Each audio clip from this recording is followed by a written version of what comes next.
Assalamualaikum warahmatullahi taala wabarakatuh. Alhamdulillah. Pada pagi ini 8 April 2020 hari Rabu, kita siri bicara keluarga yang dikelolakan ataupun disiarankan oleh WAP TV. Bersiaran sekali lagi bersama dua orang panelis untuk membicarakan tentang keluarga sahaja, tentang bagaimana kita handle keluarga kita pada masa ataupun situasi pandemik PKP ini. Okey, jadi kita punya bicara kita pada pagi ini adalah berkaitan dengan kepribadian kepimpinan ataupun bagaimana kita nak memimpin keluarga dalam masa PKP khususnya. Okey. Terima kasih pada dua orang panel kita, okay, iaitu Tuan Haji Ahmad Fakri Hamzah yang merupakan seorang pakar motivasi keluarga dari syarikat ataupun dari konsultan yang yang ramai kenali di peringkat global sekalipun. Okay. Dan juga bersama kita adalah Profesor Dr. Zuriati Ahmad Zulkarnain daripada Sekolah Pengajian Siswazah Universiti Putra Malaysia. Tapi yang pentingnya ini Dr. Zuriati merupakan seorang pakar cyber security. Okay. Dan saya bagi pihak Wadah Pencerdasan Umat mengucapkan ribuan terima kasih kepada kedua-dua panel kerana sudi untuk berkongsi pengalaman masing-masing bersama kita pada pagi ini untuk membicarakan tentang bagaimana membentuk peribadi kepimpinan dalam keluarga. Okay. Dan saya juga ingin memperkenalkan Tuan Haji Ahmad Fakri bukan sekadar merupakan seorang konsultan, okay, tetapi beliau juga adalah merupakan ahli lembaga pengarah lembaga LPPKN. Jadi beliau banyak mengkaji dan melaksanakan program berkaitan dengan keluarga. Sementara Dr. Zuriati pula merupakan aktivis dalam NGO iaitu bersama Pertubuhan Salwa Malaysia yang telah melaksanakan pelbagai program termasuk merupakan master trainer bagi program Sekeluarga Tolak Pornografi yang dibuat atau dilaksanakan oleh Wadah. Okey. Jadi pada pagi ini kita ingin membicarakan tentang tajuk yang berkait rapat tentang kepimpinan dalam keluarga sewaktu PKP. Seperti mana yang kita ketahui, walaupun banyak sewaktu PKP ni banyak masa yang kita dikehendaki wajib berada bersama keluarga. Saya rasa keadaan sebegini ramai yang tidak jangka, terutama sekali kalau ibu dan ayah kedua-duanya bekerja. Mereka selalu merancang waktu bersama keluarga di hujung minggu sahaja. Tapi sekarang mereka kena merancang hari-hari, 24 jam satu hari. Maka di sinilah kita, kalau kita tengok balik bagaimana tu Haji doktor ada sampai orang kreativiti timbul. Saya rasa timbulnya kreativiti itu adalah atas faktor realiti, iaitu sampai ada kartun tunjuk pintu peti ais pun boleh tanggal, kan? Dan sehinggakan ada yang kartun dibuat di mana ibu dah buat undang-undang peraturan tak boleh masuk dapur, boleh masuk dapur sekian masa sahaja. Saya rasa ini mungkin realitinya di mana situasi yang berada di dalam rumah, iaitu yang kita kata institusi keluarga sekarang, tidak seperti mana yang mereka jangkakan. Jadi Tuan Haji Fakri, saya rasa kita mula dengan Tuan Haji Fakri dulu. Assalamualaikum Tuan Haji Fakri. Waalaikumsalam warahmatullahi wabarakatuh. Bismillahirrahmanirrahim. Assalamualaikum warahmatullahi wabarakatuh. Terima kasih kepada moderator Puan Adibah Ahmad yang telah pun memberi kita sedikit pencerahan berhubung dengan persoalan yang kita sedang hadapi. Pada pandangan saya, ini adalah sebenarnya rahmat daripada Allah kepada kita dalam menghadapi situasi PKP ini. Saya mendefinisikan PKP ini bukannya perintah kawalan pergerakan. Saya definisikan sebagai perintah kuatkan perhubungan dan kekalkan persaudaraan. So ini adalah suatu fenomena yang kita boleh saling bantu-membantu. Satu lagi akronim yang saya letak ialah pasangan kukuhkan persefahaman. So dalam kita berada dalam suasana ni, melihat anak-anak yang dalam rumah, termasuk juga mungkin ada datuk dan nenek bagi mereka yang bersama mereka, saya ingin menarik one step back. The konsep kita sebenarnya, apakah sebenarnya tujuan kita membesarkan anak-anak ini? Daripada angle yang saya ambil, sebab banyak yang kita lihat, ramai yang berbicara berhubung dengan menjaga anak, nak beri makan, pergi sekolah dan sebagainya. Tapi what is the main purpose, matlamat parenting itu sendiri? So this is yang saya maksud sebagai purposeful parenting. Dan sumber inspirasi yang saya nak kongsikan bersama ialah daripada Al-Quran. Inilah approach yang pada pandangan saya semua kita maklum dari sudut Allah Subhanahu Wa Taala mengingatkan kita melalui doa peranan kita. Ya, Rabbana hablana min azwajina wa dhurriyyatina qurrata a'yun waj'alna lil muttaqina imama. So kita dianugerahkan isteri-isteri dan pasangan kita dan keturunan kita sebagai penyejuk mata, coolness of the eyes. Tapi ujung tu is the KPI dia, matlamat dia, menjadi orang yang bertakwa, lil muttaqina imama. So it is a righteous leader. Dan konsep ini menjadikan anak-anak kita sebagai pemimpin ini is already clear. Allah berdialog dengan malaikat untuk menjadi khalifatul ard. Allah menyebutkan kita sebagai rahmatan lil alamin.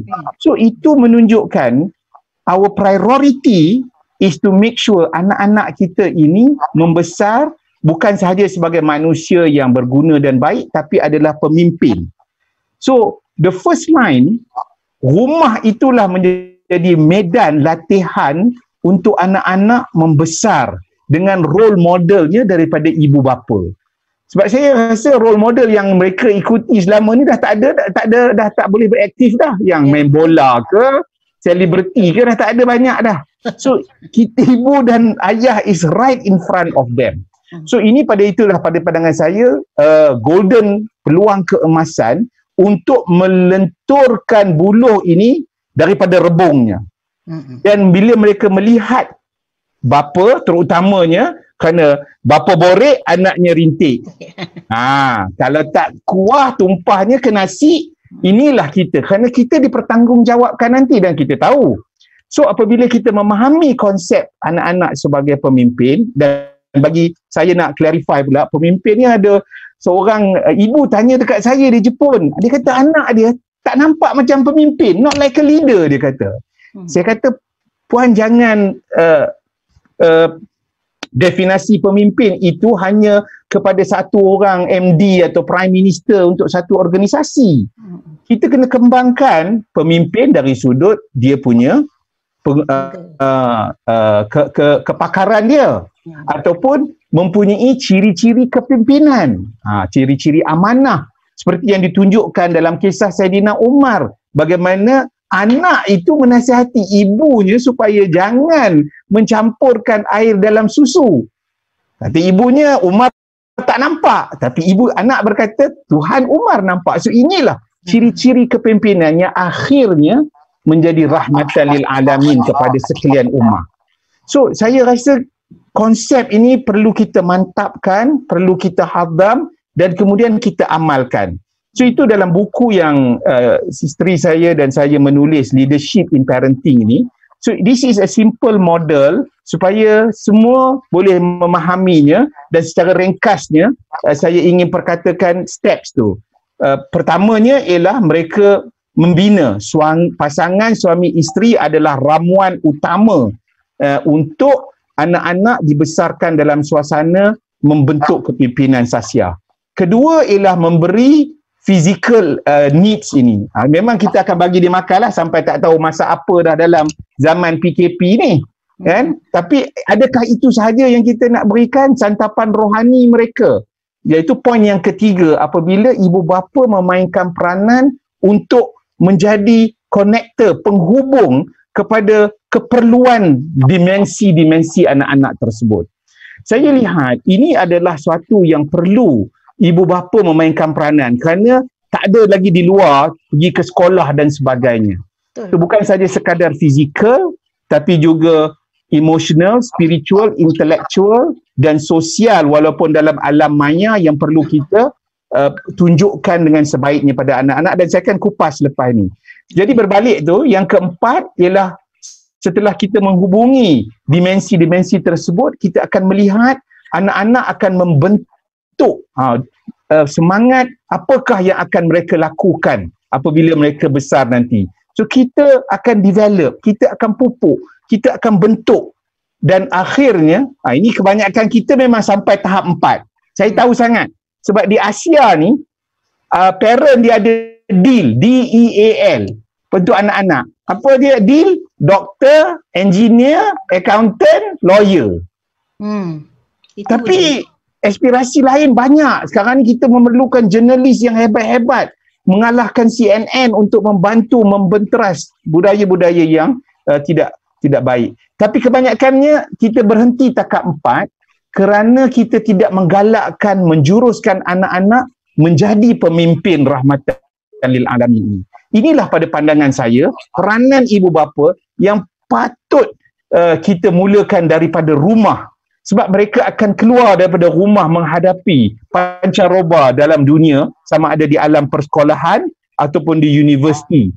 Dan sebelum masuk ke kerja, kita sudah pun memberi saham kita, investment kita dah downloading nilai-nilai kemanusiaan kepada anak-anak kita sebelum mereka keluar ke depan.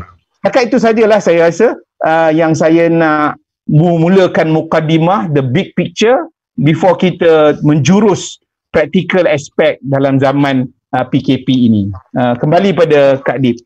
Okey, terima kasih Saudara Ahmad Fakri. Sememangnya kita tengok kita kena berdoa. Okey, dan dari segi kepimpinan tu kita kena lihat level masing-masing lah. Kita tak boleh kata anak kita ni mesti jadi pemimpin. Malahan kalau anak kita ada 6 pun kita tak boleh samakan. Dia lain-lain kan? Betul tak? Jadi maksudnya saya rasalah time ni kita kena kenal rapat ke potensi anak masing-masing. Ini masa dia kita mengenali. Kemungkinan sebab tu yang saya difahamkan, ada parent yang mengatakan yang dia tak sangka rupanya anak lelaki dia minat ke dapur. Dah keluar potensi tu, dah ada. Betul. Jadi kita selalu memikirkan anak lelaki kena tolong bapak basuh kereta. Bapak pula tak pernah basuh kereta, semua car wash. Jadi anak lelaki tu tidak ada channel dia ke mana. Kan? Jadi suatu yang kita kena lihat bahawasanya inilah masanya kemungkinan yang macam Saudara Fakri kata tadi, rahmat, di mana kita berpeluang untuk mengenali potensi anak secara lebih terperinci. Okey, mudah-mudahan perkongsian yang diberikan oleh Saudara Fakri tadi boleh dapat diinspirasikan oleh parents yang berada di rumah bersama anak-anak. Okey, Prof. Dr. Zuriati. Apa pula pandangan Prof dari aspek, kalau kita kata daripada aspek Prof sendiri pula? Okey. Bismillahirrahmanirrahim. Assalamualaikum warahmatullahi wabarakatuh kepada sidang pendengar secara live. Siapa yang boleh terfikir untuk kita mengharungi akan mengharungi sehingga 4 minggu tempoh PKP. Ya, masing-masing sebelum ni melihat kepada keperluan untuk kepentingan kita berjumpa secara fizikal. Setiap perlulah dilakukan secara fizikal. Kalau kita melihat dari sudut pendidikan anak-anak, ya, tugas waktu pagi parents hantar anak-anak ke sekolah, ya. Dan ini pada saya sendiri sebagai seorang ibu yang bekerja. So sekarang ni kita kena bekerja work from home. So kita kena arrange masa bekerja look like from 8 to 5 kita berada di office, ya.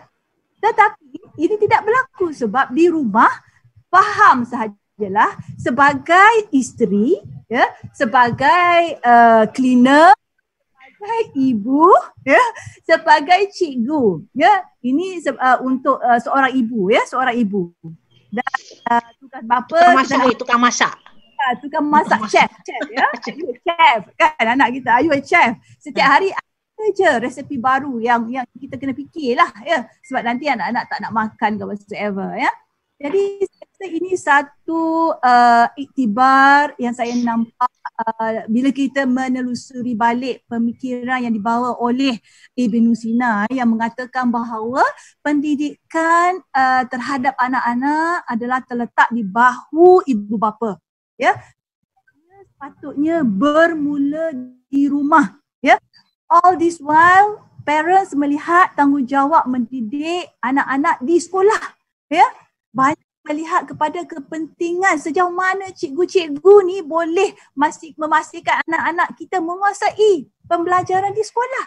Tetapi bila situasi PKP, anak-anak kita rupanya diberi tugasan, ya. Ibu bapa diberikan jadual pembelajaran anak-anak hari Isnin hingga hari Jumaat pukul 8 hingga pukul 2, ya, untuk sekolah ABIM, ya, pukul 8 hingga pukul 2 cikgu-cikgu dah ada dah. Ini adalah senarai aktiviti harian yang anak-anak mesti laksanakan, ya. Jadi anak-anak dia rasa relax sebab ini di rumah bukan di sekolah, kan. Suasana je. Jadi macam mana kita terpanggil, ya, sebagai ibu bapa, kita pun sibuk at the same time work from home, banyak kerja yang kena selesaikan. At the same time masa makan pun dah memang tercatat, ya. That's why keluar iklan sila patuhi waktu makan. Kita lihat dekat WhatsApp, ya.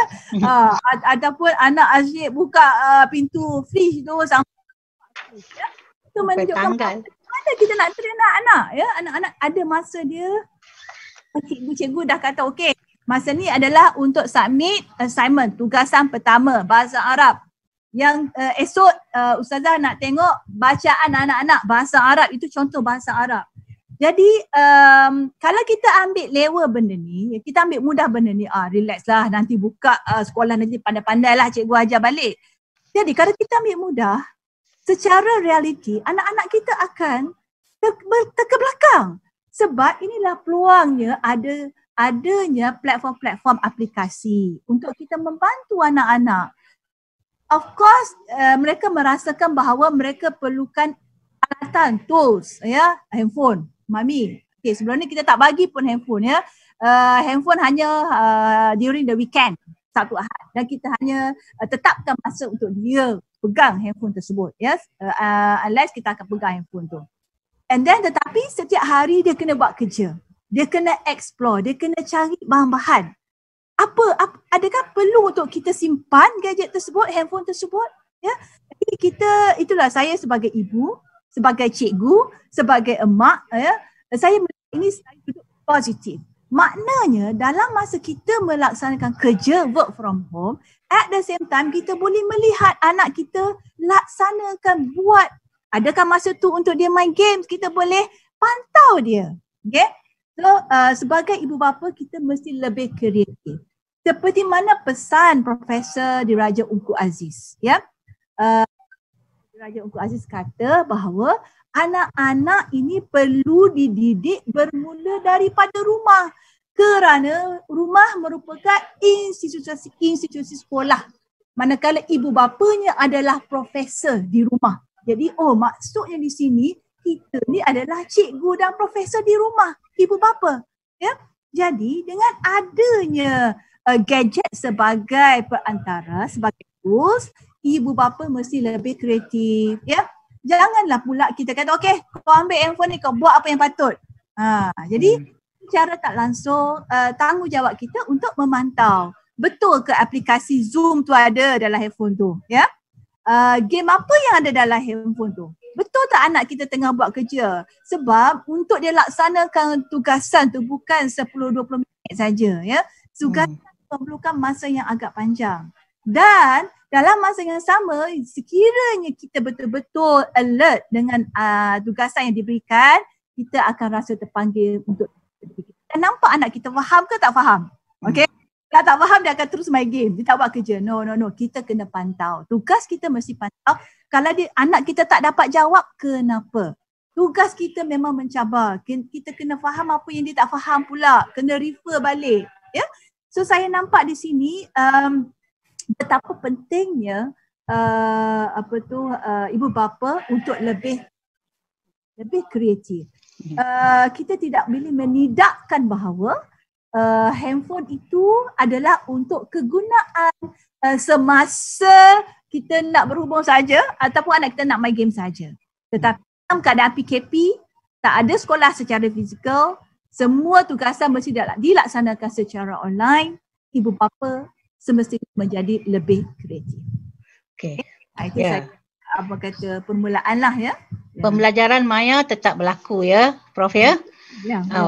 Memang banyak sekarang ni dalam online pun, dalam internet pun memang banyak dah uploadkan banyak pendidikan atau pembelajaran secara online ni. Jadi memang sekarang ni adalah masa di mana ibu bapa kena bukan sahaja tahu guna handphone tu untuk berkomunikasi, tetapi juga untuk menguruskan pembelajaran anak-anak.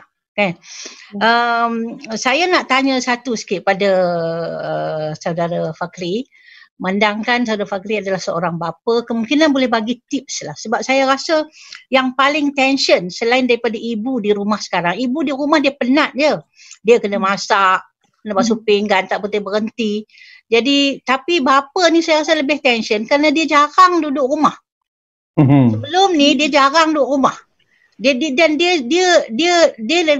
lebih rela menjalankan tugas di luar rumah daripada di dalam rumah, kebanyakanlah ya.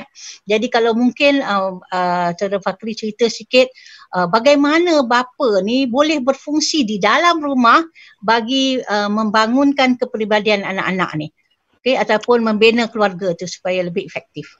Ya, saya rasa itu satu persoalan yang cukup baik kerana sepanjang yang saya menjalankan kajian research di merata tempat ibu bapa ni dia tidak berpartisipasi secara direct. Saya rasa masalah sosial yang kita hadapi sekarang ini boleh dibendung sekiranya bapa itu proaktif dan memainkan peranan. Kerana saya very firm bahawa bapa adalah merupakan memainkan peranan qawamah, kepimpinan, membentuk. Dialah pilot, dialah yang akan melayari bahtera keluarga dia. Dan kalau dia tak mainkan peranan dan lepas tangan, inilah merupakan salah satu sebabnya isu-isu seperti anak-anak yang di dalam penjara dan sebagainya sekarang waktu PKP ni. So tapi memang dia akan merasakan satu kelainan kerana di dalam rumah ini bukanlah dia punya zone dia. Ya, so ini satu pembelajaran, learning process. So ambil ini sebagai suasana pembelajaran di mana kedua-dua suami isteri complement one another. Jangan saya rasa kalau suami nak tolong bantu, beri ruang, jangan terlalu over critical pada semua orang to be perfect. So supaya kita boleh memudah carakan suasana itu. PKP ni pada saya ialah perintah kawal perasaan. Jangan terlalu emosi sangat. So sebut tentang emosi, saya nak bawa konsep yang disebut sebagai emosi bank account. Ini yang Dr. Zuraitie sebut, beberapa perkara yang kita boleh bantu nak baiki account emosi. Kita ni ada account kat bank. Asyik-asyik kita keluar, kalau kita masukkan duit, akaun kita sihat, baik. Tapi kalau kita asyik keluar, malah lama-lama memanglah duit pun tak cukup, takut bankrupt pula. Itulah jadi emosi kita dengan anak-anak dan ahli keluarga. Kalau kita mengambil proaktif, bagi salam, itu masuk akaun emosi dia. Senyuman, emosi dia. Kemudian kita berbicara dengan dia dengan baik. Itu semuanya meningkatkan tabung emosi dia. Tapi kalau pagi lagi dah kena jerekah, kena jerit, kena amun, itu semuanya tarik emosi lah. Lama-lama dia pun tutup pintu. That's it. Tak aman aku duduk di rumah ni. So kita kena faham bahawa anak-anak sekarang ini, there is check and balance lah. Bukanlah saya kata mesti. Ada masanya kita kena bertegas. So saya nak now start to go through this concept emosi ni supaya kita boleh bagi tips pada bapa-bapa ni. So dalam saya share tadi 5 dimensi tadi tu, saya nak sebut beberapa contoh dalam 5 dimensi. Fizikal umpamanya, fizikal sebab kita dah tak boleh keluar, mungkin kita boleh bersama dengan anak-anak kita. Yang saya buat ialah exercise, melihat YouTube. So itu boleh gunakan. Ibu pun datang. So ada banyak light, aerobik dan sebagainya yang syariah compliance lah. Gambar apa mereka-mereka yang menunjukkan supaya ada rutin. So rutin ini sebenarnya bapa dan ibu dah berbincang bahawa this is going to be our family rules, ya, supaya peraturan ini ada schedule. So pagi kita mulakan dengan riyadhah dulu. Of course pagi sebelum tu dah memang solat berjemaah bersama. So dari segi spiritual kita dah dahulukan. Kemudian mungkin baca Quran dan tadabbur bersama. Siapa nak ambil overtime, okey, tak apa. Tapi kita akan fizikal, kemudian lepas ni kita akan masak. Okey, breakfast boleh buat sama-sama. Maknanya breakfast tak susah. Siapa yang tak pernah goreng telur boleh goreng telur. Siapa yang tak pernah susun pinggan boleh. Ini adalah everybody is in a learning environment. So biggest room in the world is room for improvement, kata orang putih. So kemudian kita dah ada spiritual tu, kita boleh juga bersama-sama dengan keluarga untuk makan. Tadi dah masak bersama, sekarang makan bersama. Saya nak sebut dalam makan bersama ni, dia boleh memberikan suatu rasa ukhuwah. Saya sebut anak saya masih lagi dia makan satu talam dengan isteri dia umpamanya. So ini adalah bibit-bibit yang saya kata kuatkan perhubungan tadi. Kemudian dari sudut intelektual, inilah masanya kita seperti mana yang dilakukan oleh Luqmanul Hakim. Luqman dia direct, dia tak ada outsource atau beri orang lain untuk menceritakan hal-hal ketuhanan dan sebagainya. So saya nak sebut bapa boleh berperanan untuk bersama-sama baca, bedah buku ke dan juga melihat dokumentari yang berbentuk Islamik. So saya nak sebut contoh yang saya buat. Saya adakan pertandingan membaca buku di kalangan anak-anak. Dan memang saya bagi masa tu 1 tahun siapa baca buku paling banyak dengan menulis title buku tanpa tahu tebal atau nipis, ayah bagi RM100. So kalau dia tengok kita membaca, dia akan membaca lah. Kalau kita tengok TV dan main game, bapak borek, anak rintik lah. So kekoknya bapa tu peringkat permulaan sahaja. Dan saya suka juga meminta bapa yang doktor sebut sebagai creativity tadi. Saya membaca buku secara virtual dengan cucu dan anak-anak saya di luar negara menggunakan aplikasi Zoom ini pada waktu-waktu tertentu. So dia lihat itulah penekanan kita buku. Sebab kita tahu buku, before a leader, you must be a reader. Jadi pembaca dulu, baru jadi pemimpin, yang mana itu adalah merupakan ciri-ciri asas. Dan saya rasa kalau kita ambil hikmah daripada Iqra, Allah tak sebut makanlah kamu, minumlah kamu, uzlahlah kamu. Allah sebut bacalah kamu. Itu nak menunjukkan betapa. Dan pada saya lah, salah satu approach yang saya buat ialah menggunakan konsep golden hours. Golden hours ni kita dah sebut dah, antara maghrib isyak ke ataupun selepas isyak 1 jam, ibu bapa duduk menelaah ataupun main game, game yang board game lah, Scrabble ke, game-game yang meningkatkan ke intelektual. Dan saya lagi satu yang saya buat juga bersama keluarga ialah mengadakan mesyuarat maya bersama dengan sepupu-sepupu dan bapa saudara, mak saudara dia. So dah tak balik kampung, dah tak jumpa dengan ahli keluarga kerana tak dapat kenduri kahwin dan sebagainya. So kita susun seminggu sekali, jangan lama tuan-tuan, jangan buat sampai 3-4 jam, dia tak tahan. Buat sekejap. Dan juga saya dengan isteri saya sekarang ni, selepas solat maghrib, kita akan cari dokumentari berbentuk Islamik seperti Muslim in Japan. So tuan-tuan boleh carilah semua Muslim in different parts of the world. Apa sahaja yang boleh membentuk intelektual anak-anak ni, itu akan merangsangkan mereka.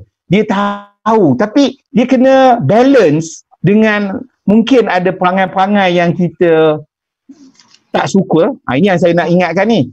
Jangan terus ingat dia orang boleh tune dengan kita secara serta-merta automatik. Tak boleh. Dia kena pelan-pelan dan ada rapport. Rapport ni penting. Sebab kalau tak ada rapport ni, tak ada awalan bibit-bibit mendekati mereka, dia tak akan merasakan mahu untuk berinteraksi dengan kita secara direct. Okey Kak Dip? Ya, mungkin juga sebab bukan sahaja kita yang bosan, mereka pun bosan kan anak-anak ni. Jadi mungkin sebelum ni mereka mungkin ada sebahagian daripada mereka tu mereka balik rumah lepas sekolah, dia seorang, dia je dalam rumah, mak ayah tak ada. Kan? Jadi mereka dah biasa buat sesuatu yang atas pilihan sendiri. Jadi sekarang ni apabila mak dengan ayah macam menjadi penjaga mata, telinga sepanjang masa 24 jam, mereka pun agak rimas. Jadi kemungkinan di sini Kak Dit nak mengatakan di sini bahawasanya kalau perempuan ataupun ibu ataupun isteri ni, dia kena kurangkan sikit leteran ataupun emosi tadi, akaun emosi tu kena sabar sikit. Kan biasanya perempuan ni dikaitkan dengan beletih. Jadi bapa ni malas nak dengar beletih, jadi dia lebih rela buat kerja di luar. Jadi sekarang ni yang isteri ataupun ibu kena kurangkan beletih dan bapa kenalah melihat apa yang dia aspek-aspek yang dia boleh contribute di dalam rumah.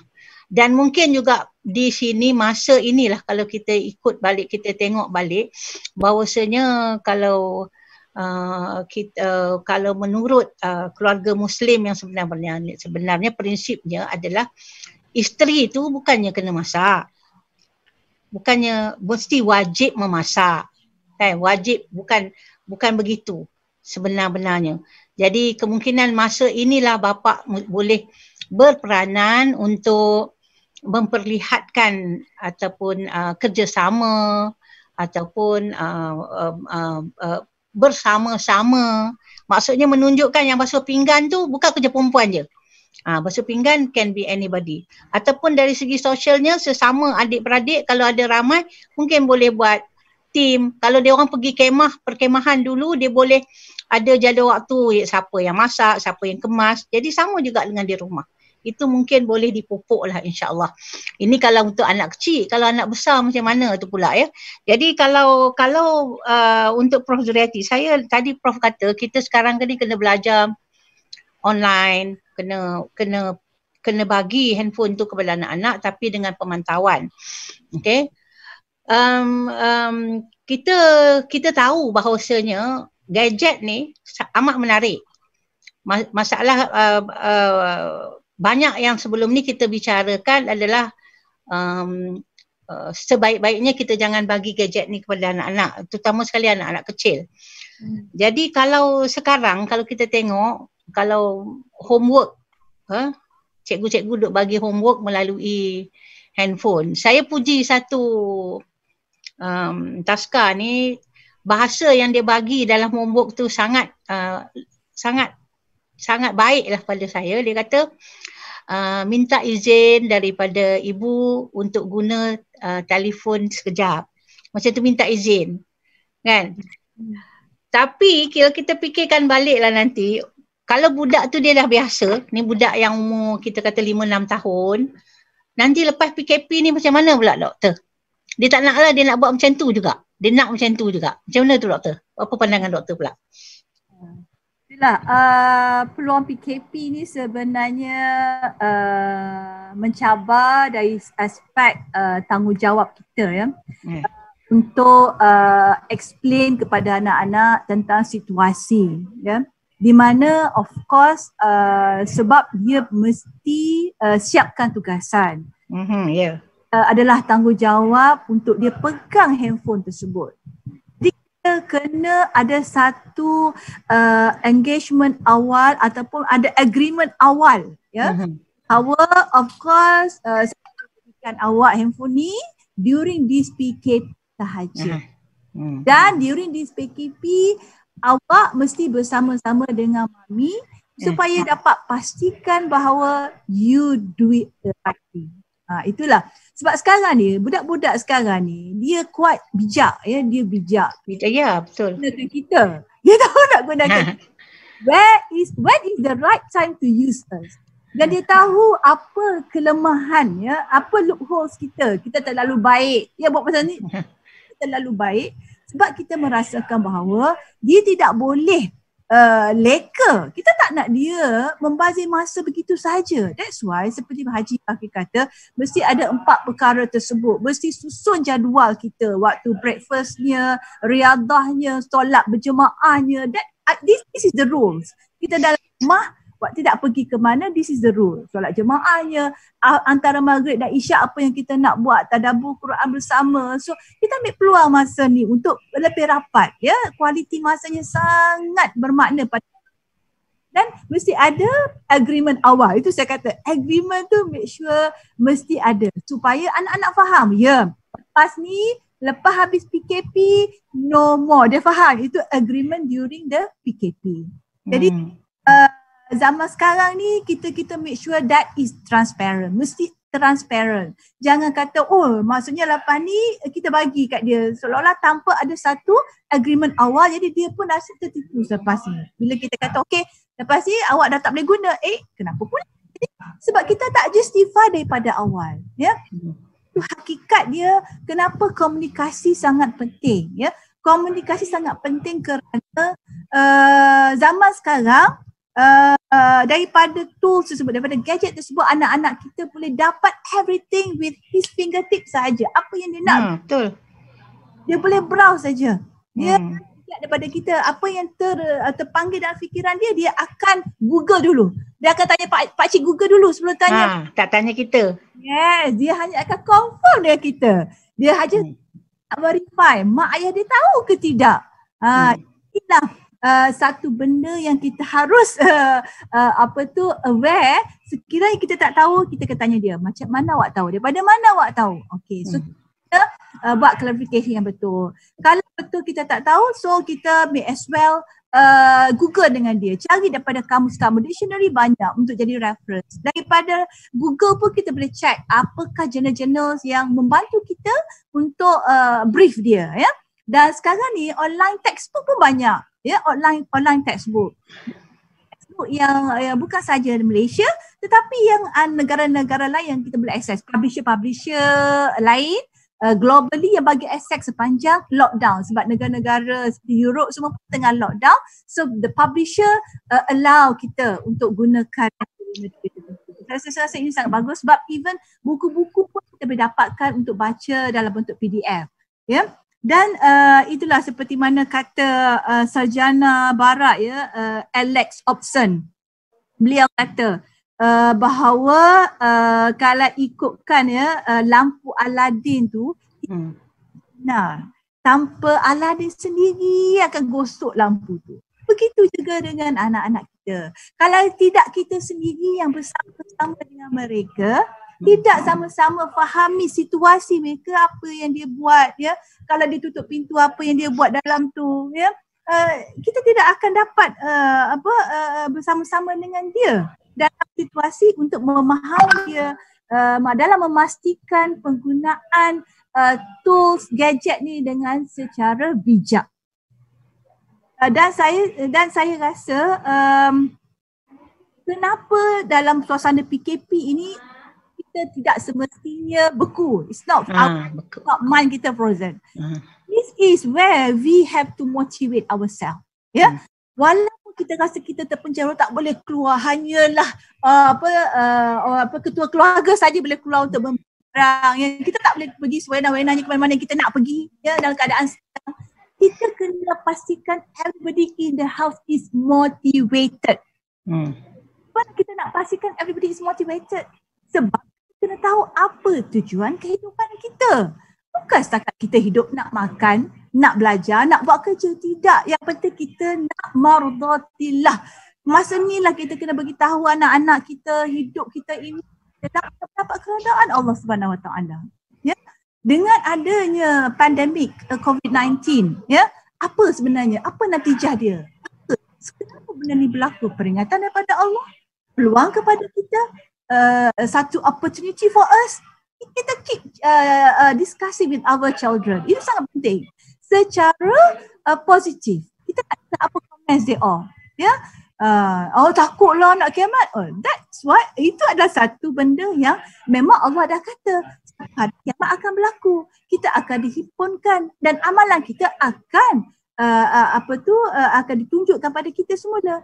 Dan adalah peluang untuk kita membimbing anak-anak kita dari segi fizikal dan juga rohani. Ya, kita bimbing anak kita, bimbing diri kita. This is where the right time we have to motivate, to refresh, okay, refresh ourselves that okay, kita ni somehow kena tambah kualiti amal kita, tambah kualiti ibadah kita, ya. Kita buat kerja sejak work from home also ibadah, ya. Dan hubungan kita dengan Allah SWT also ibadah.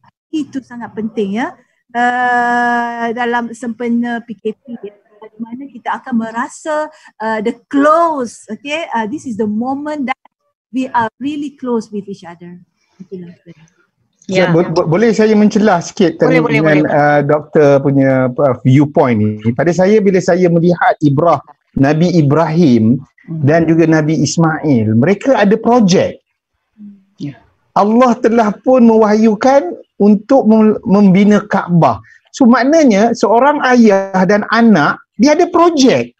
So persoalan kita sekarang ni, ada tak kita dengan anak-anak kita, tak kira lelaki dan perempuan, projek untuk kita usahakan sewaktu ini. Nah, projek ni dia ada dua dimensi.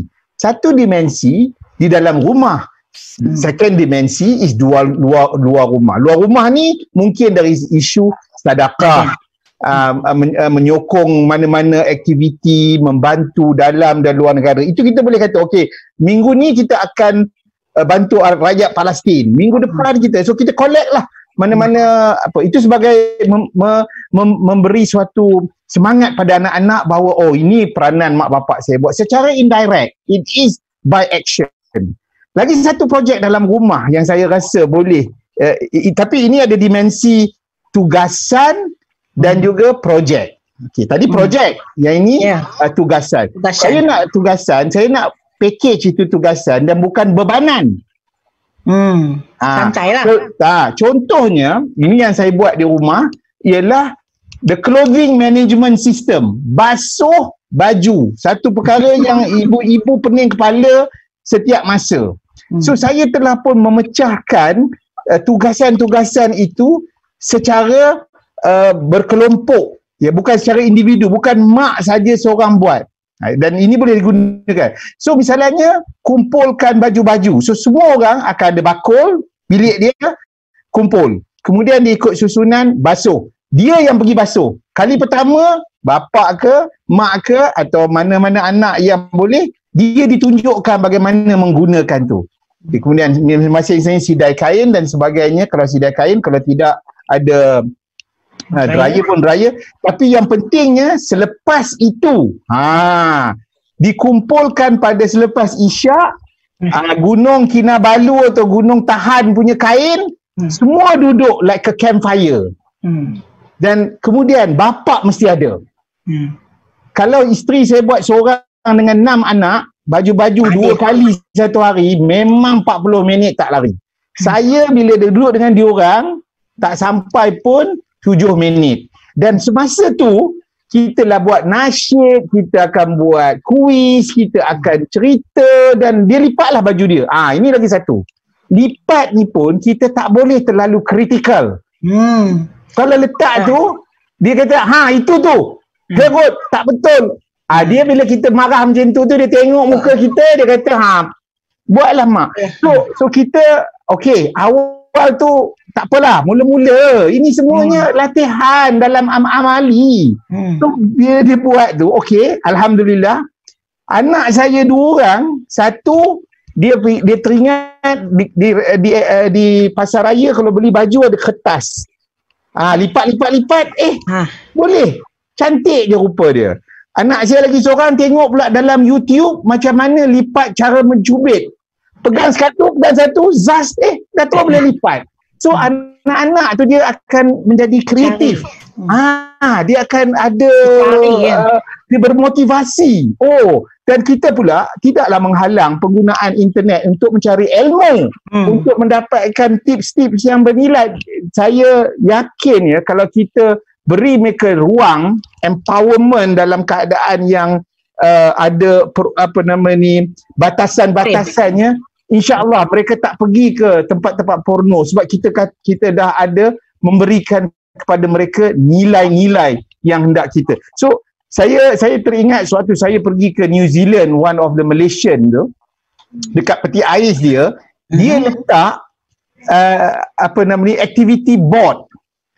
Buang sampah, basuh pinggan, dan anak-anak dia bergilir. Dan dia ada point system. Saya kata ini hebat ni, ada point system ni macam KPI. Saya kata, ini dia kata nak beri sedikit keadilan lah supaya tak saja yang besar saja yang buang sampah.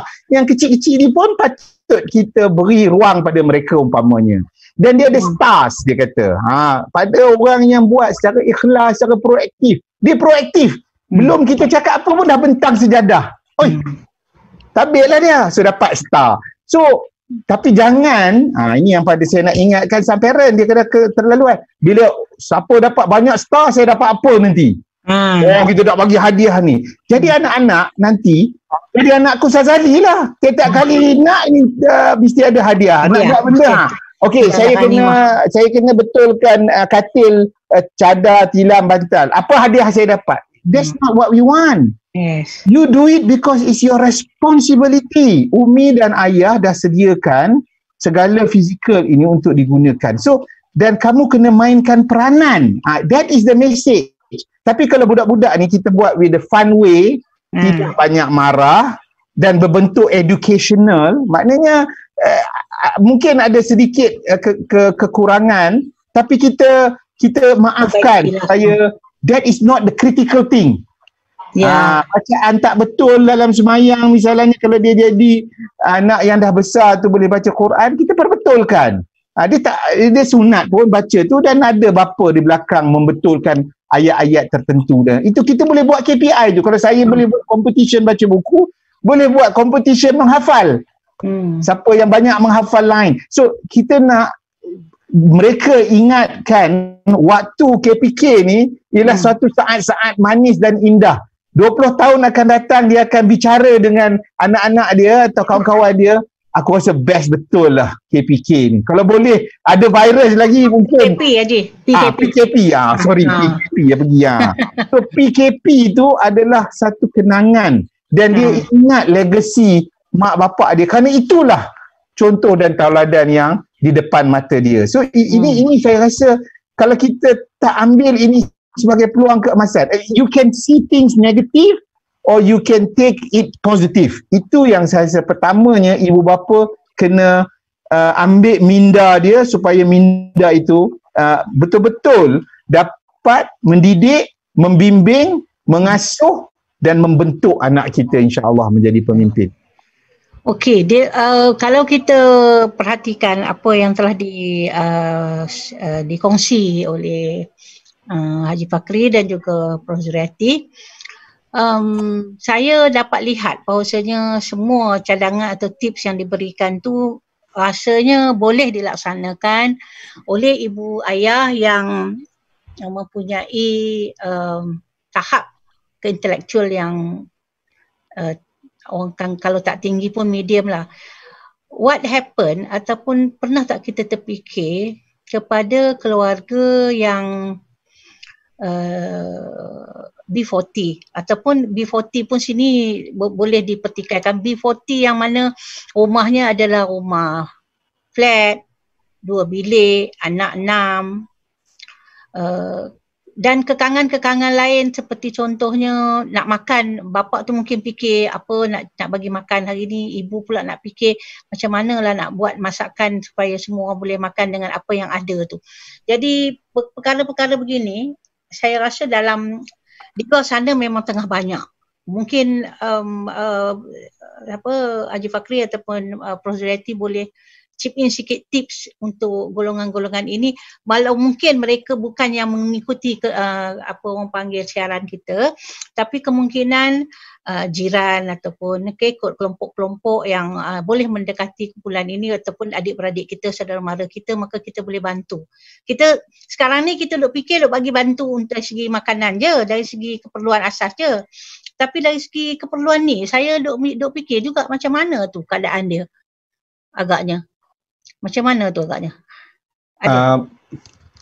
Kalau pengalaman saya, ini diceritakan seorang anak yang mana ibunya memang tidak butuh huruf dan memang suri rumah dan memang miskin. Tapi pengalaman beliau ialah apabila dia melakukan sesuatu, dia buat homework, dia belajar, waktu malam ibu inilah berada melipat kain bersama dengan dia. Maknanya ibu walaupun you tidak ada pelajaran dan sebagainya ataupun tidak bersama dengan anak-anak tu dengan secara praktikal. So banyak perkara pada pandangan saya aktiviti di dalam rumah. Saya lihat contoh satu ialah menanam. Ambil kacang hijau, tak buat toge, memang dah banyak dalam bawang dan juga usaha-usaha menanam. Kerana kalau kita itulah motivasi pagi ni dia.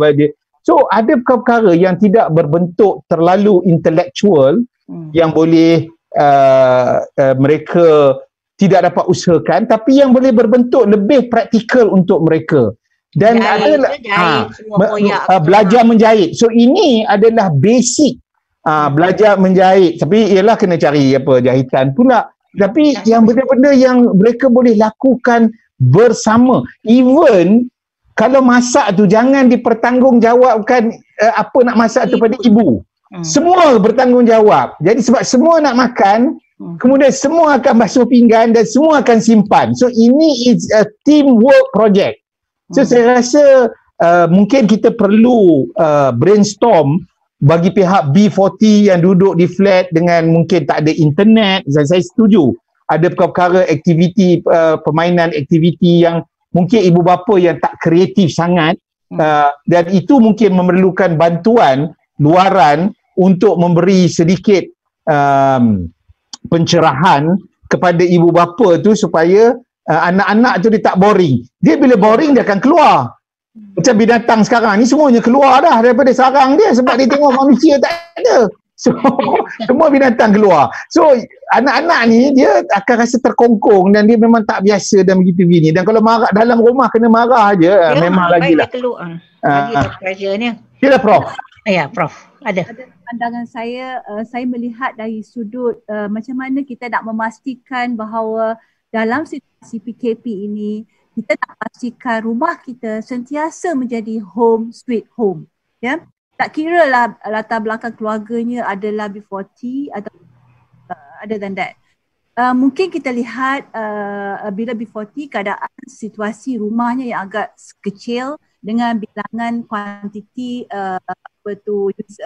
orang di dalamnya ramai. Jadi macam mana kita nak pastikan tidak akan berlaku masalah sosial di mana anak-anak rasa terpenjara, tidak merasakan sepenuhnya ukhuwah fillah dalam suasana keluarga. Kenapa mereka perlu berada bersama? tidak merasa benda tu. That's why dia rasa terpenjara dan perlu keluar, boring, tak penting. That's why ialah mungkin kita boleh bersama-sama ya.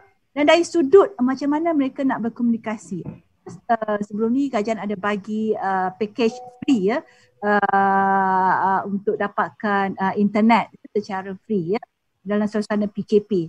Ini pun salah satu faktor juga boleh membantu, sebab saya tengok dalam tugasan anak-anak ada juga parents yang bukannya dari keluarga yang mampu, bila anak-anaknya ramai macam mana untuk mereka terus akses online tersebut. Jadi kalau mereka ada satu pun komputer dapat download everything at the same time, so dia orang tak perlulah download semua sekali dalam masa yang panjang je, itu akan menyebabkan charge bertambah. Jadi kalau dia ada macam komputer satu dan terus download everything, so dia akan terus download dan simpan. Jadi dia tak payah access at one time lah. Okay, dah habis download, that's it. So anak-anak boleh buat tu. Cuma untuk dapatkan bahan tu untuk itulah yang akan perlukan lagi package internet lah ya. Dan saya rasa kenapa anak-anak tidak akan rasa boring, sebab dia merasakan bahawa even PKP dia merasakan ini ada satu peluang yang agak baik bagi dia untuk merasakan home sweet home. Whatever it is, tugasan saya, aktiviti saya akan berlaku macam biasa. Dan dari segi macam mana nanti anak-anak hubungan kita dengan luar, sekarang banyak everything yang kita boleh buat online, dan anak-anak akan merasa kita terpanggil untuk membantu mereka yang kurang berada di flat tak ada bahan untuk makan kat dari segi untuk makan lah ataupun untuk spend duit untuk benda lain. So kita boleh tunjuk okay, this is the family yang perlukan dan kita boleh bank in. So kita nampak apa aktiviti yang kita lakukan ada untuk tujuan life dan juga untuk kebaikan yang kita digalakkan berderma. Sebelum ni kalau nak berderma kena pergi solat Jumaat katakan setiap kali solat derma Tapi macam mana untuk kita balik pada anak-anak kita, instead of kita tak boleh pergi, kita boleh. Salah satu contoh lah. Okay, Prof. Prof nak buat rumusan dulu, boleh terus sikit 1 minit.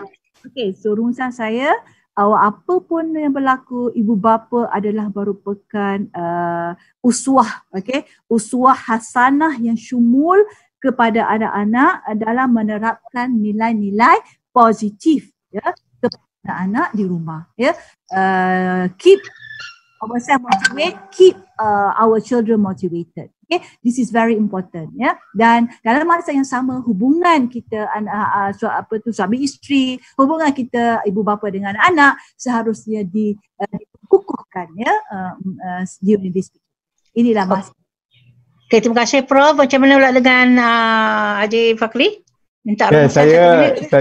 Saya memang setuju dengan Prof punya pandangan. Perintah kukuhkan persefahaman, perintah kuatkan perhubungan, dan perintah kekalkan persaudaraan.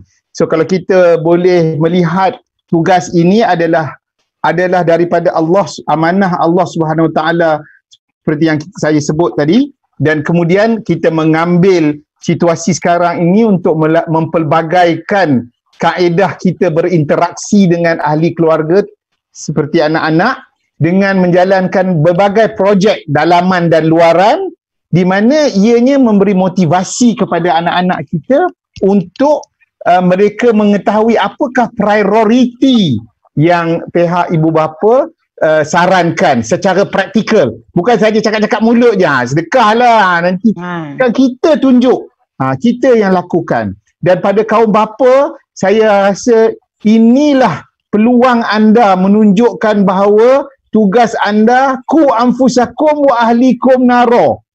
Pelihara anak dan isteri kamu daripada api neraka. So inilah suasananya membentuk baiti jannati, rumahku, syurgaku, supaya anak-anak merasakan inilah sekolah mereka, tarbiyah mereka sebelum mereka kembali semula ke sekolah ataupun ke universiti. InsyaAllah saya rasa kita banyak berdoa kita banyak zon baik dengan Allah Subhanahu Wa Taala, dan kita banyak ambil iktibar bahawa ini adalah satu perubahan ke arah kebaikan. Wallahu a'lam bisawab. Okay, terima kasih banyak-banyak daripada pihak WAP TV dan juga Wadah Pensiasan Umat kepada Tuan Haji Ahmad Fakri dan juga Profesor Dr. Zuriati di atas perkongsian yang telah kita dengar sejak sejam yang lepas. Dan saya melihat bahawasanya pada hari ini kita mendapat banyak tips selain daripada solat, mengaji berjemaah, kita boleh bedah buku, kita boleh lipat kain sama-sama, kita boleh banyak lagi aktiviti mengikut keupayaan dan kemampuan keluarga tersebut. Maksudnya di sini ibu dan ayah kena kreatif dan kena masa ni kena akaun sosial tu kena juga meningkat. Akaun emosi, akaun emosi tu kena dimantapkan dan kurangkan emosional ataupun kurangkan banyakkan bersabar. Jadi lebih kalau yang perempuan tu ataupun yang ibunya kurangkan beleteran, bapaknya kena lebihkan apa orang panggil sense tu ataupun perasaan ingin membantu dan sebagainya. Okey, sebelum kita akhiri program ini, saya ada sedikit iklan. Sebenarnya WAP TV ni bersiaran setiap hari daripada hari Isnin sampai hari Ahad dan mempunyai banyak siri-siri bicara. Dan untuk makluman yang terdekat adalah pada malam ini siri bicara ummah yang akan disampaikan oleh Tuan Haji Abdul Halim Ismail, Timbalan Presiden Wadah, yang dimoderatorkan oleh Ustaz Hasri Harun. Jadi saya sekali lagi mengucapkan ribuan terima kasih kepada semua dan kita insya-Allah akan terus bersiaran melalui WAP TV di bawah siri bicara keluarga dan juga siri bicara salwa. Ya. Jadi tanpa dengan itu kita akhiri program kita dengan tasbih kafarah dan surah Al-As. Bismillahirrahmanirrahim. Subhanakallahumma wa bihamdika asyhadu an la ilaha illa anta astaghfiruka. Assalamualaikum warahmatullahi taala wabarakatuh. Assalamualaikum.